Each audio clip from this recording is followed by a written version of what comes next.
ओडिशार एनाबेल। कहानीटी आम राज्य ओडिशार कंधमाल जिलार एक भयानक एवं सत्य घटना उपर आधारित। कहानी अनुजाई किछि वर्ष पूर्वे फुलवाणी सहर निकटस्थ एक छोटिया ग्राम रे माधुरी नामक एक कुनी झील निज माँ बसवास करुथिला। तार जन्मदिन तार आई एक कंढेई उपहार करथिले। कंढेईटी आजिकालीर खेलना परि नथिला।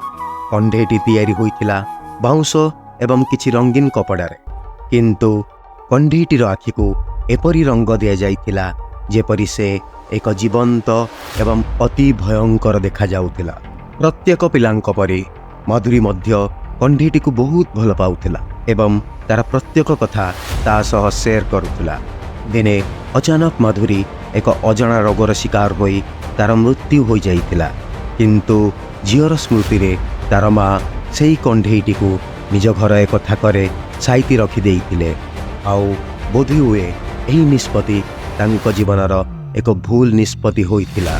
एहा परे तांको सह एपरी घटना घटिबाको लागिला जेपरी घर भितर कहार पादर शब्द सुना जिबा, आउ रातिरे शोइला बेले कान पाखरे केही जणे फुसफुस होई कहिबा, एपरी अनेक किछि तथा केवल एतिकिरे सरी नथिला।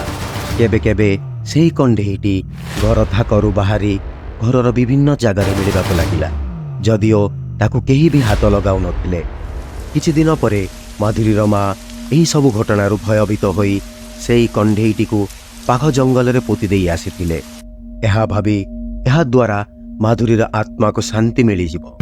आउ ठीक सेही परी सेही दिन परठू तांको सह एपरी सबु घटना घटिबा बंद हो जाइथिला, किंतु जंगल भितरू तार भयानक शब्द आज भी सुनिबाकू मिले।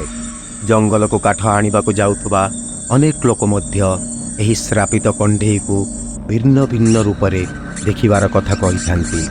ताकू पोता जाइथिबा जगारे गछ आड़ुआଳରେ रही से कंढेईटी सेमानंकु एक नजर रे देखुथाए।